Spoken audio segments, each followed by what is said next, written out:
రైతు పేరు లక్ష్మణ, ఎమ్మిగనూరు గ్రామం, ఎమ్మిగనూరు మండలం, కర్నూలు డిస్టిక్. ఇది కరెక్ట్గా 46 రోజుల పైరు. మే ఫస్ట్కి వచ్చేసి మొక్క విత్తనాలు నాటడం జరిగింది. ఈ క్రాప్కి వచ్చేసి 2 సార్లు మాత్రమే స్ప్రే చేయడం జరిగింది. ఫస్ట్ రౌండ్ వచ్చేసి ఆక్సివేజ్ రూటెక్స్ స్ప్రే చేయడం జరిగింది 20 డేస్ క్రాప్ అప్పుడు. మళ్ళీ ఒక 15 డేస్ తర్వాత యక్ష అనే మందు స్ప్రే చేయడం జరిగింది. ఈ ఆక్సివేజ్ రూటెక్స్ స్ప్రే చేసుకోవడం వల్ల మనకు తెల్లదోమ, పచ్చదోమ, ఏదైనా పురుగుంట పోతుంది. మెయిన్గా వచ్చేసి సైడ్ బ్రాంచ్లు బాగా వస్తే గ్రోత్ వస్తుంది. తర్వాత మనకు ఎర్ర తెగులు ప్రాబ్లం కూడా కంట్రోల్ అవుతుంది. తర్వాత మనకు ఈ 40 డేస్ 35 డేస్ తర్వాత మనకు పచ్చదోమ రావడం జరుగుతుంది. ఈ పచ్చదోమతో పాటు మనకు ఈ గట్టిగా రావడము, తర్వాత వర్షాలు ఎక్కువైతే మనకు పిండి నెల్లు కూడా పడతా ఉంది. సో దానికోసం మనము ఈ క్రాప్కి యక్ష స్ప్రే చేయడం జరిగింది.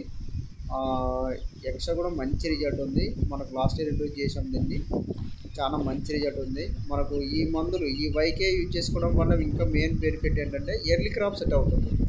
సో మనకు ఈ 40 డేస్కి మనకు క్రాప్ సెట్ అవ్వడం జరుగుతూ ఉంది. మీరు ఈ వీడియోలో గమనించగలరు.